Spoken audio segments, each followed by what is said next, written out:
नमस्कार, आप देख रहे हैं महानगर समाचार। मैं हूं आपके साथ श्वेता। तो चलिए रुक करते हैं आज की बड़ी और प्रमुख खबर पर। साथियों, 22 अप्रैल को जम्मू कश्मीर के पहलगाम में आतंकियों ने मासूम देशवासियों को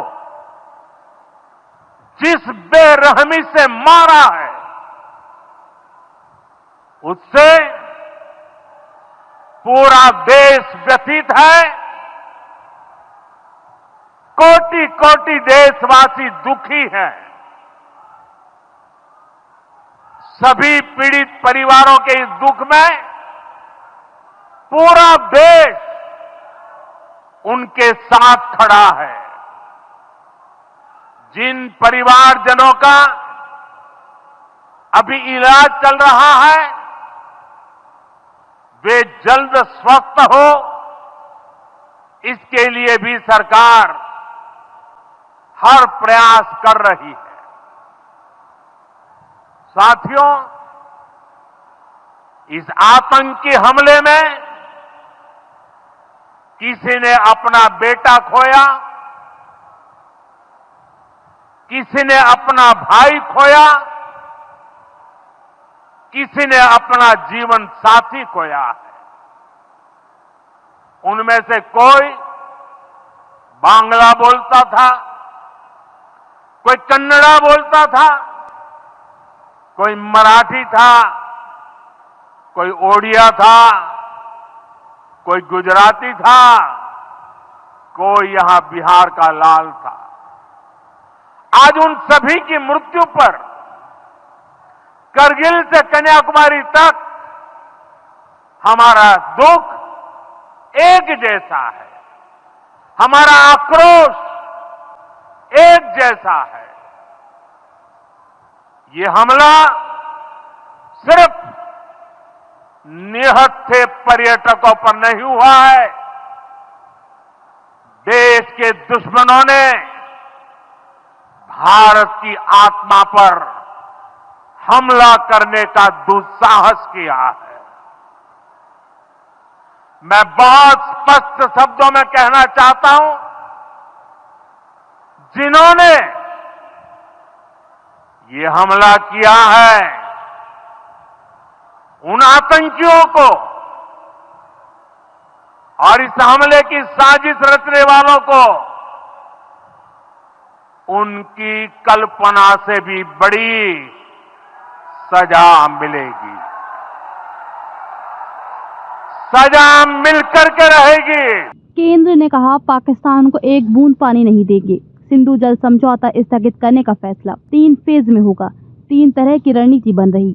पाकिस्तान के साथ सिंधु जल समझौता स्थगित करने पर शुक्रवार को जल शक्ति मंत्रालय की बैठक हुई। इसे 3 चरणों में पूरा करने का फैसला लिया गया है। बैठक के बाद केंद्रीय जल शक्ति मंत्री CR पाटिल ने बताया कि इसे लेकर 3 तरह की रणनीति बना रहे हैं। पाकिस्तान को एक बूंद पानी नहीं मिलेगा। मीटिंग केंद्रीय गृह मंत्री अमित शाह के घर पर हुई। इसमें विदेश मंत्री S जयशंकर और जल शक्ति मंत्री CR पाटिल शामिल हुए थे। हालांकि 3 चरणों और 3 तरह की रणनीति के बारे में कोई जानकारी नहीं दी गई है। पहलगाम आतंकी हमले के बाद 23 अप्रैल को केंद्र सरकार ने पाकिस्तान के साथ सिंधु जल संधि को स्थगित करने का फैसला लिया था। उमर अब्दुल्ला बोले, हम कभी सिंधु जल समझौते के पक्ष में नहीं थे। जम्मू कश्मीर के मुख्यमंत्री उमर अब्दुल्ला ने श्रीनगर में आज कहा, भारत सरकार ने कुछ कदम उठाए हैं। जहां तक जम्मू कश्मीर का सवाल है, हम कभी भी सिंधु जल समझौते के पक्ष में नहीं रहे हैं। हमारा हमेशा से मानना रहा है कि सिंधु जल संधि जम्मू कश्मीर के लोगों के लिए सबसे गलत दस्तावेज है। इससे कश्मीर को नुकसान है। भारत में जल शक्ति सचिव देवश्री मुखर्जी ने गुरुवार देर रात पाकिस्तानी जल संसाधन मंत्रालय के सचिव मुर्तजा को पत्र लिखा। इसमें कहा गया कि ये संधि अच्छे संदर्भ में की गई थी, लेकिन अच्छे रिश्तों के बिना इसे बनाए नहीं रखा जा सकता। वहीं पाकिस्तान ने सिंधु जल संधि के खत्म होने को एक्ट ऑफ वॉर बताया है। पाकिस्तानी सरकार ने कहा, अगर भारत सिंधु जल समझौते को रोकता है तो इसे एक्ट ऑफ वॉर यानी जंग की तरह माना जाएगा। 1960 में हुआ था सिंधु जल समझौता। 65 साल बाद रोका गया। 1960 में भारत के प्रधानमंत्री जवाहरलाल नेहरू और पाकिस्तान के राष्ट्रपति अयूब खान के बीच ये समझौता हुआ था। समझौते में सिंधु बेसिन से बहने वाली 6 नदियों को पूर्वी और पश्चिमी हिस्से में बांटा गया था। पूर्वी हिस्से की नदियों रावी, ब्यास और सतलुज के पानी पर भारत का पूरा अधिकार है। पश्चिमी हिस्से की नदियों सिंधु, चिनाब और झेलम का 20% पानी भारत रोक सकता है। पहलगाम हमले के बाद पाकिस्तान के खिलाफ 5 बड़े फैसले। पहलगाम हमले के बाद भारत ने पाकिस्तान के खिलाफ सख्त कदम उठाए हैं। प्रधानमंत्री नरेंद्र मोदी की अध्यक्षता में 23 अप्रैल को सुरक्षा मामलों की कैबिनेट मीटिंग CCS में 5 बड़े फैसले लिए गए। इसमें रक्षा मंत्री राजनाथ सिंह, गृह मंत्री अमित शाह, विदेश मंत्री S जयशंकर, NSA अजित डोभाल समेत कई अफसर मौजूद थे। सूत्रों के अनुसार पाकिस्तान के पंजाब प्रांत के मुरीद में लश्कर के मदरसों में छिपे हाफिज को हमले का खौफ सता रहा था। मुरीद के मदरसे में 27 अप्रैल को होने वाले एक प्रोग्राम को भी निरस्त कर दिया गया है। लश्कर के कई अन्य मदरसों में भी प्रोग्राम रद्द हुए हैं। पहलगाम हमले के बाद भारत के सिंधु जल समझौता स्थगित करने को पाकिस्तान ने सही कदम नहीं बताया है।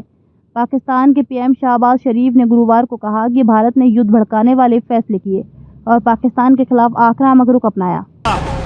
कि पाकिस्तान का पानी रोकेंगे, कश्मीर के अंदर डैम बना के तुम पाकिस्तान के पानी को रोकोगे, पाकिस्तान की ज़राअत सनत का खात्मा करके, पाकिस्तान की मईशत तबाह करके, CPEC के मंसूबे नाकाम करने के लिए तू पड़के मारेगा और तू चाहेगा हम चुप रहे। सुन, अगर तू पानी बंद करेगा इंशाअल्लाह हम तेरी सांस बंद करेंगे, इन दरियाओं में फिर खून बहेगा। खबर के अंत में खबरों में अब तक के लिए बस इतना ही। फिर होगी आपसे मुलाकात ऐसी ही बड़ी किसी खास खबर के साथ। तब तक के लिए नमस्कार और देखते रहिए महानगर समाचार।